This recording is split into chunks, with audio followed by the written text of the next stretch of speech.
আসসালামু আলাইকুম, কী অবস্থা? আপনারা সবাই কেমন আছেন? আমি আলহামদুলিল্লাহ ভালো আছি। তো আজকে দুপুরের রেসিপি হচ্ছে আমাদের লাউ দিয়ে রান্না করব হচ্ছে শোল মাছ, আবার লাউয়ের চোচা আর আলু ভাজি করব। তারপরে রান্না করব হচ্ছে তেলাপিয়া মাছ দিয়ে টমেটো ভুনা। তো চলুন আমরা রান্না স্টার্ট করে ফেলি, তাই না? এই যে এখানে হচ্ছে লাউটা আমি সুন্দর মতো করে কেটে নিয়েছি। এটা হচ্ছে শোল মাছটা। হ্যাঁ, তারপরে হচ্ছে এখানে আমি তেলাপিয়া মাছ হচ্ছে হলুদ মরিচ দিয়ে একটু মেখে রেখে দিয়েছি ভাজার জন্য। তারপর হচ্ছে যে লাউ রান্নার প্রসেস চলতেছে। আমি আদা রসুন বাটা থেকে শুরু করে এ টু জেড সব এখানে দিয়ে দিয়েছি। আর এখানে হচ্ছে আমাদের লাউয়ের চোচা আর আলুর ভাজি। আপনারা কি কখনো লাউয়ের চোচা আর আলু ভাজি খেয়েছেন? যদি না খেয়ে থাকেন একবার রান্না করে দেখেন, সেই টেস্ট, বুঝছেন? তো যাই হোক, এখানে আমি হচ্ছে সব কিছু মশলা দিয়ে হচ্ছে আমি একটু হালকা সিদ্ধ করতে দিয়েছি। তো দেওয়া শেষ হয়ে গেছে। এখানে আমি কষায় এখন হচ্ছে যে শোল মাছটা আমি অবশ্য ভাজবো না, না ভেজেই রান্না করব। তো আমি না ভেজে রান্না করব, এই জন্য কী করছি, মশলাগুলো সুন্দর মতো কষায় নিয়ে তারপরে ওইখানে মাছটা আমি দিয়েছি। মাছটা দেওয়ার পরে এটা আমি সুন্দর মতো করে আগে নাড়াচাড়া করে সুন্দর মতো কষায় নিয়ে হালকা একটু পানি দেব। দেওয়ার পরে আবার একটু নাড়াচাড়া করে এই মাছটা কিন্তু আমি তুলে নিব। তারপরে হচ্ছে আমি লাউটা দিব। লাউ যখন হয়ে আসবে তখন আমি এই মাছটা আবার ছেড়ে দিব। তো যাই হোক, আমি এখানে পানি দিয়ে এটা আমি সুন্দর মতো কষিয়ে নিলাম। ঠিক আছে, কষে নিয়ে তারপরে এই তো একটু বলক দিতেছে, কিছুক্ষণ পরে এটা হচ্ছে আমি তুলে নিব। তুলে নেওয়ার পরে এখানে হচ্ছে আমি দিয়ে দিব হচ্ছে লাউটা। আপনারা এইভাবে রান্না করে দেখিয়েন, মানে আসলে অনেক টেস্ট। আমি জানি না আসলে যে আপনারা কে কীভাবে রান্না করে খান, কিন্তু হচ্ছে এইভাবে রান্না করে খেলে আসলেই মানে অনেক ভালো লাগে। এইদিকে আমার হচ্ছে লাউয়ের চোচা আর আলুর ভাজি চলতেইছে। তো এখানে এই যে মাছটা উঠায় নিয়ে আমি হচ্ছে এখানে লাউটা দিয়ে দিয়েছি। তো লাউটা দেওয়ার পরে এটা সুন্দর মতো আবার আমি নাড়াচাড়া করব। হালকা করে লাউটা একটু কষায় নিয়ে তারপর হালকা একটু পানি দিয়ে আমি এটা ঢেকে দিব সিদ্ধ হওয়ার জন্য। তারপরে হচ্ছে দেন আমি কি করব, এটা হচ্ছে আমি মানে কষিয়ে নিব।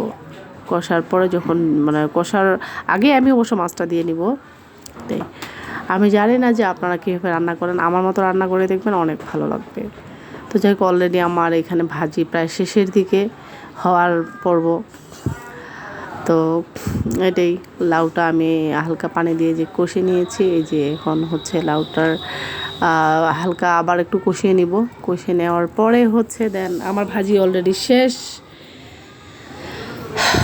কষায় নিয়ে আমি অলরেডি মাছও দিয়ে দিয়েছি, ঝোলও দিয়ে দিয়েছি। এখন ঢেকে দিব, ঢেকে দিয়ে আমি এটাকে সুন্দর মতো রান্না করব। তো অলরেডি লাউ রান্না আমার শেষের দিকে, ভাজিও আমার শেষের দিকে। তো ভাজি এগুলো সব শেষ হলে তারপর হচ্ছে আমি মাছ ভুনাটা করে ফেলবো। তো আসলে ভাজিটা এত টেস্ট হয়েছে, আমি অবশ্য একটু লবণ চেখে দেখলাম যে ভাজিটা এত মানে স্বাদ হয়েছে। তো এইভাবে আপনারা রান্না করবেন, দেখবেন যে মানে রান্নার যে একটা স্বাদ সেটা চেঞ্জ হয়ে গেছে। তারপরে এই যে হচ্ছে আমি হচ্ছে তেলাপিয়া ভুনা করার জন্য হচ্ছে এখানে মশলা টশলা সব কিছু দিয়ে মানে হালকা, আমি অবশ্য মরিচ আর হলুদ আগেই দিয়ে দিই। দেওয়ার পরে হচ্ছে এটা আমি রান্না করি। তারপর ওইদিকে হচ্ছে আমার মাছের জন্য হচ্ছে মশলা কষায় ওইটা ঢেকে দিয়েছি। তারপরে এই যে লাউ রান্না আমার শেষের দিকে, এখন আমি এটার উপরে ধনিয়া পাতা দিয়ে 2 মিনিটের মতো জাল দিয়ে সুন্দর মতো নামাই ফেলবো।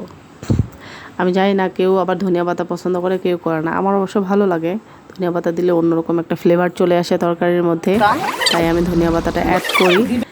এই তো এখানে আমার মাছ ভুনার জন্য মশলাটা অলরেডি হয়ে গেছে।